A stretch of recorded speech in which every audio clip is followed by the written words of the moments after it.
Hello दोस्तों, दर्द भरी हिंदी कहानियाँ में आप सभी का बहुत बहुत स्वागत है। आगे बढ़ने से पहले यदि आपको यह कहानी पसंद आए तो प्लीज़ वीडियो को लाइक करें, शेयर करें और हमारे चैनल को सब्सक्राइब करना ना भूलें। तो चलिए बिना देर किए हुए कहानी की शुरुआत करते हैं। सरिता अपने बेटे बहू से नाराज होकर अपनी बेटी शोभा के घर आ गई। अब सरिता का अगला कदम जहाँ अपने बेटे बहू को अपनी अहमियत बताना था, वहीं किसी और की भी अक्ल ठिकाने लगाने का काम उसे करना था। अटैची हाथ में पकड़े सरिता ड्राइंग रूम में आई तो राजेश और सोनाक्षी चौंक कर खड़े हो गए। माँ, अटैची में क्या है? राजेश ने माथे पर बल डालकर पूछा। फिक्र मत कर, इसमें बहू के जेवर नहीं, बस मेरा कुछ जरूरी सामान है। सरिता ने उखड़े लहजे में जवाब दिया। किस बात पर गुस्सा हो? अपने बेटे के इस प्रश्न का सरिता ने कोई जवाब नहीं दिया तो राजेश ने अपनी पत्नी की तरफ प्रश्न सूचक निगाहों से देखा। नहीं, मैंने मम्मी से कोई झगड़ा नहीं किया है। सोनाक्षी ने फौरन सफाई दी, लेकिन तभी कुछ याद करके वह बेचैन नजर आने लगी। राजेश खामोश रहकर सोनाक्षी के अगले बोलने का इंतजार करने लगा। बात कुछ खास नहीं थी। मम्मी फ्रिज से कल रात दूध निकाल रही थी। मैंने बस यह कहा था कि सुबह कहीं रोहित के लिए दूध कम ना पड़ जाए। कल चाय कई बार बनी, मुझे कतई एहसास नहीं हुआ कि उस छोटी सी बात का मम्मी इतना बुरा मान जाएंगी। अपनी बात खत्म करने तक सोनाक्षी चिढ़ का शिकार बन गई। माँ, क्या सोनाक्षी से नाराज हो? राजेश ने सरिता को मनाने के लिए अपना लहजा कोमल कर लिया। मैं इस वक्त कुछ भी कहने सुनने के मूड में नहीं हूँ। तो मुझे राजनगर तक का रिक्शा ला दे बस। सरिता की नाराजगी उनकी आवाज में अब साफ झलक उठी। क्या आप शोभा दीदी के घर जा रही हो? हाँ, बेटी के घर अटैची लेकर रहने जा रही हूँ। राजेश ने बड़ी हैरानी जाहिर की। जब इकलौते बेटे के घर में विधवा माँ को मान सम्मान से जीना नसीब न हो तो वह बेटी के घर रह सकती है। सरिता ने जिद्दी लहजे में दलील दी। तुम गुस्सा थूक दो माँ, मैं सोनाक्षी को डांटूंगा। नहीं, मेरे सब्र का घड़ा अब भर चुका है, मैं किसी हाल में नहीं रुकूंगी। कुछ और बातें भी क्या तुम्हें परेशान और दुखी कर रही है? अरे एक दो नहीं बल्कि दसियों बातें हैं। सरिता अचानक फट पड़ी। मैं तेरे घर की इज्जतदार बुजुर्ग सदस्य नहीं, बल्कि आया और मेहरी बनकर रह गई हूँ। मेरा स्वास्थ्य अच्छा है तो इसका मतलब यह नहीं कि तुम मेहरी भी हटा दो।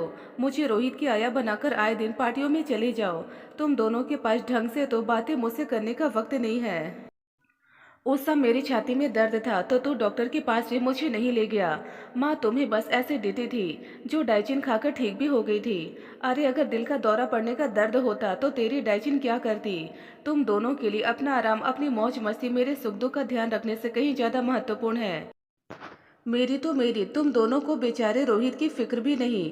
अरे बच्चे की सारी जिम्मेदारियां दादी पर डालने वाले तुम जैसे लापरवाह माता पिता शायद ही दूसरे होंगे। सरिता ने बेझिझक उन्हें खरी खरी सुना दी। मम्मी, हम इतने बुरे नहीं हैं जितने आप बता रही हो। मुझे लगता है कि आज आप तिल का ताड़ बनाने पर आमदा हो। सोनाक्षी ने बुरा सा मुंह बनाकर कहा। अच्छे हो या बुरे, अब अपने घर गृहस्थी तुम दोनों ही संभालो। मैं आया का इंतजाम कर लूँ, फिर आप चली जाना। जब तक आया ना मिले तुम ऑफिस से छुट्टी ले लेना। रोहित खिलकर लौट आया तो मुझे जाते देखकर रोएगा। चल रिक्शा करा दे मुझे। सरिता ने सूट के राजेश को पकड़ाया और अजीब सी अकड़ के साथ बाहर की तरफ चल पड़ी। पता नहीं माँ को अचानक क्या हो गया। यह जिद्दी इतनी है कि अब किसी की कोई बात नहीं सुनेंगी। बड़बड़ाता हुआ राजेश अटैची उठाकर अपनी माँ के पीछे चल पड़ा। परेशान सोनाक्षी को नई आया का इंतजाम करने के लिए अपने पड़ोसियों की मदद चाहिए थी। वह उनके घरों के फोन नंबर याद करते हुए फोन की तरफ बढ़ चली। करीब आधे घंटे के बाद सरिता अपने दामाद विनोद के घर में बैठी हुई थी। अपनी बेटी शोभा और विनोद के पूछने पर उन्होंने वही सब दुखड़े उनको सुना दिए, जो कुछ देर पहले अपने बेटे बहू को सुनाए थे। आप वहाँ खुश नहीं हैं? इसका कभी एहसास नहीं हुआ मुझे। सारी बातें सुनकर विनोद ने आश्चर्य व्यक्त किया। अपने दिल के जख्म जल्दी से किसी को दिखाना मेरी आदत नहीं है विनोद। जब पानी सिर के ऊपर हो गया तभी अटैची लेकर निकली हूँ। सरिता का गला रुंध गया। मम्मी, जब भी आपका ही घर है, आप जब तक दिल करे यहाँ रहे। सानू और पायल नानी का साथ पाकर बहुत खुश होंगे। विनोद ने मुस्कुराते हुए उन्हें अपने घर में रुकने का निमंत्रण दे दिया। जहाँ बेटी के घर में रुकना मुझे अच्छा, माँ बेकार की बातें मत करो। शोभा ने प्यार से सरिता को डपट दिया। बेटा बेटी में जो अंतर करने का समय अब नहीं रहा है। जब तक मैं उस नालायक राजेश की अक्ल ठिकाने न लगा लूँ, तब तक तुम आराम से जहाँ रहो। बेटी आराम करने के चक्कर में फंसकर ही तो मैंने अपनी यह दुर्गति कराई है। अब आराम नहीं, मैं काम करूँगी। सरिता ने दृढ़ स्वर में मन की इच्छा जाहिर की। मम्मी, इस उम्र में क्या काम करोगी आप? और काम करने के झंझट में क्यों फंसना चाहती हो? विनोद परेशान नजर आने लगा। काम में वही करूंगी जो मुझे आता है। सरिता बेहद गंभीर हो उठी। जब शोभा के पापा इस दुनिया से अकस्मात चले गए तब ये 8 और राजेश 6 साल के थे।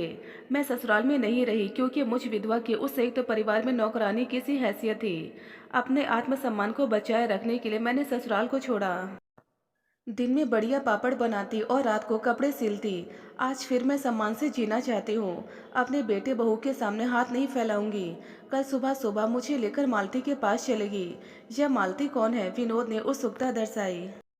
मेरी बहुत पुरानी सहेली है। उसने बढ़िया पापड़ बनाने का लघु उद्योग कायम कर रखा है।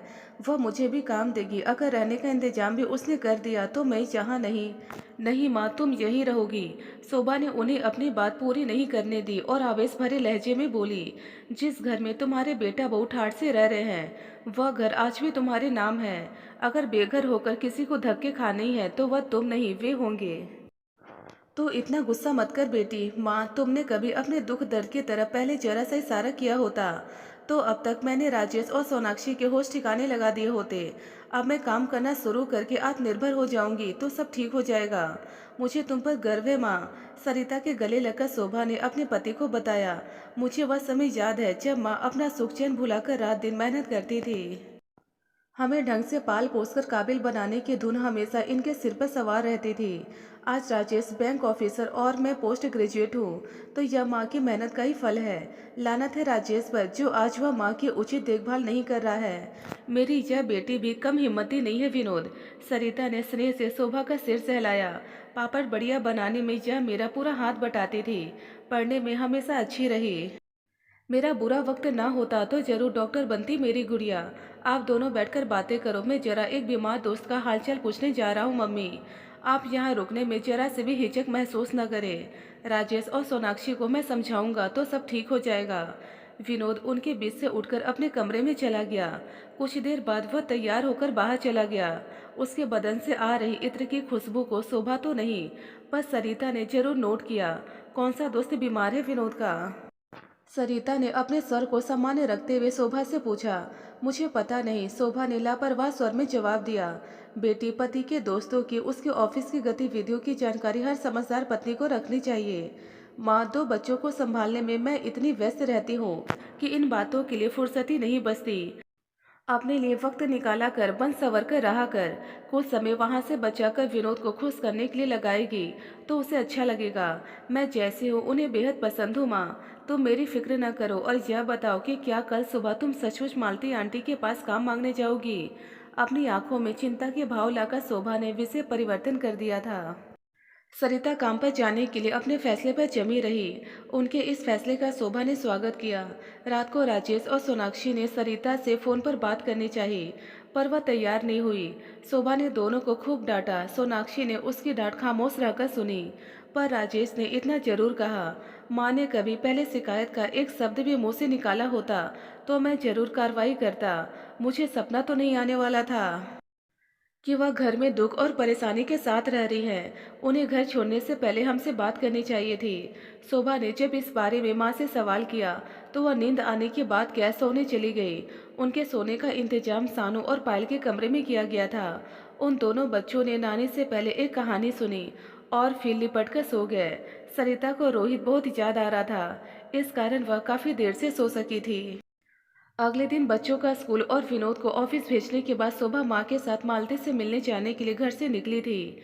मालती का कुटीर उद्योग बड़ा बढ़िया चल रहा था। घर की पहली मंजिल पर बने बड़े हॉल में 15-20 औरतें बढ़िया पापड़ बनाने के काम में व्यस्त थी। वह सरिता के साथ बड़े प्यार से मिली। पहले उन्होंने पुराने वक्त की यादें ताजा की।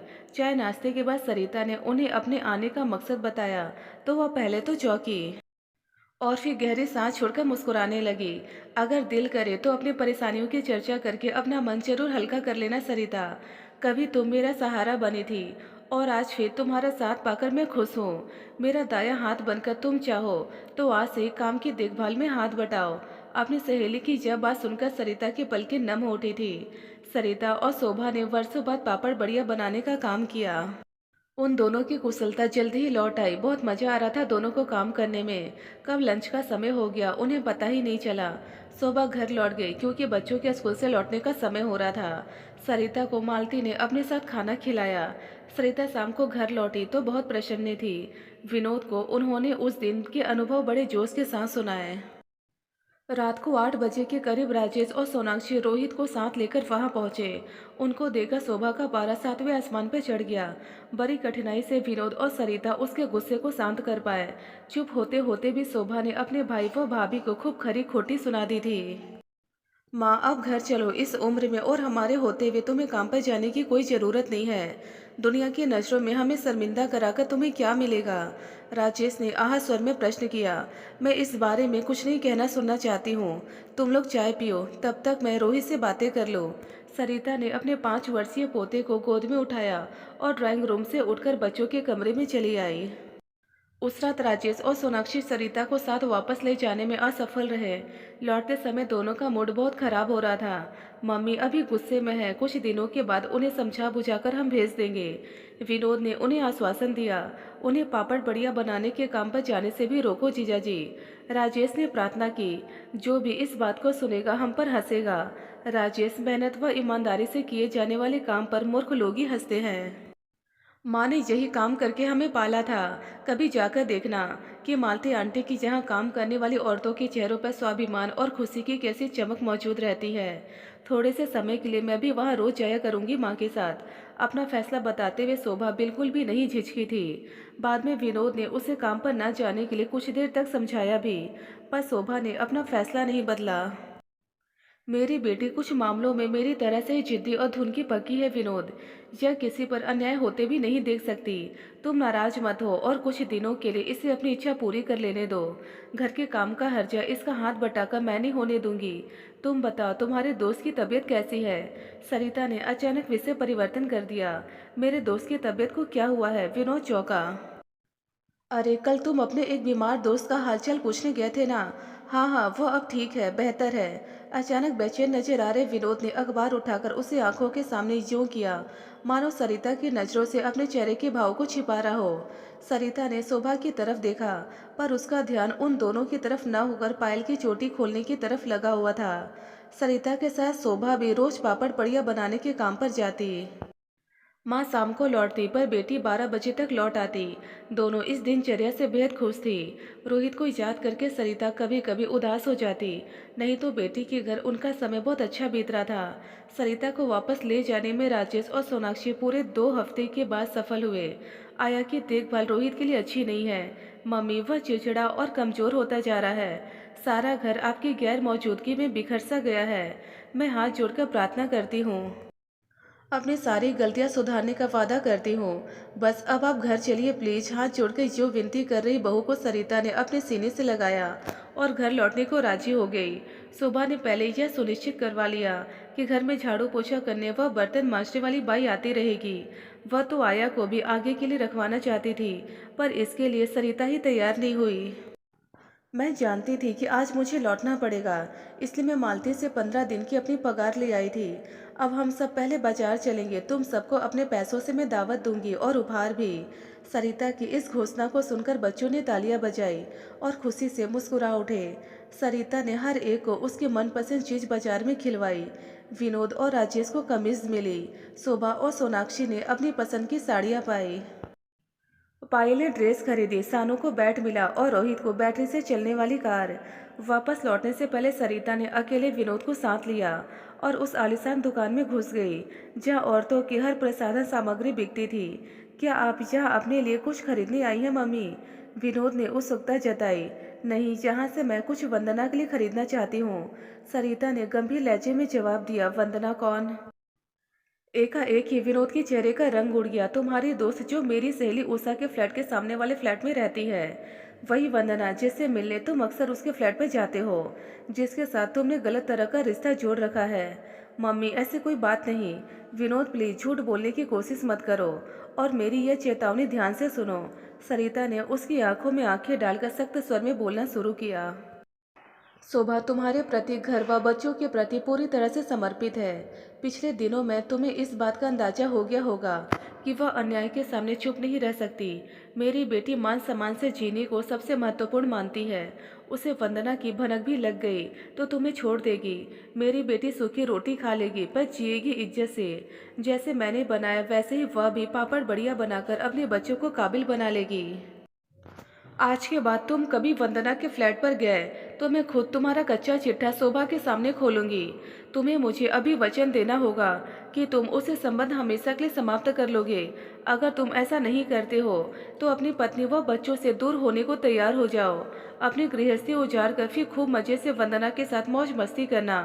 विनोद ने कांपती आवाज में अपना फैसला सुनाने में ज्यादा वक्त नहीं लिया। मम्मी, आप शोभा से कुछ मत कहना। वह खुददार औरत मुझे कभी माफ नहीं करेगी। गुड, मुझे तुमसे ऐसे जवाब की उम्मीद थी। आओ बाहर चले। सरिता एक तीर से दो शिकार करके बहुत संतुष्ट थी। उन्होंने घर छोड़कर राजेश व सोनाक्षी को अपना महत्व व उनकी जिम्मेदारियों का एहसास कराया था। साथ ही शोभा के व्यक्तित्व की कुछ विशेषताओं से विनोद को परिचित कराकर उसे सही राह पर लाई थी। उनका मिशन पूरी तरह सफल रहा था। दोस्तों, यदि आपको यह कहानी पसंद आए तो प्लीज़ हमें कमेंट बॉक्स में कमेंट कर अपने विचार जरूर बताएं। ढेरों पारिवारिक और शिक्षाप्रद कहानियां सुनने और पढ़ने के लिए हमारे चैनल दर्द भरी हिंदी कहानियां को जरूर सब्सक्राइब करें। धन्यवाद दोस्तों।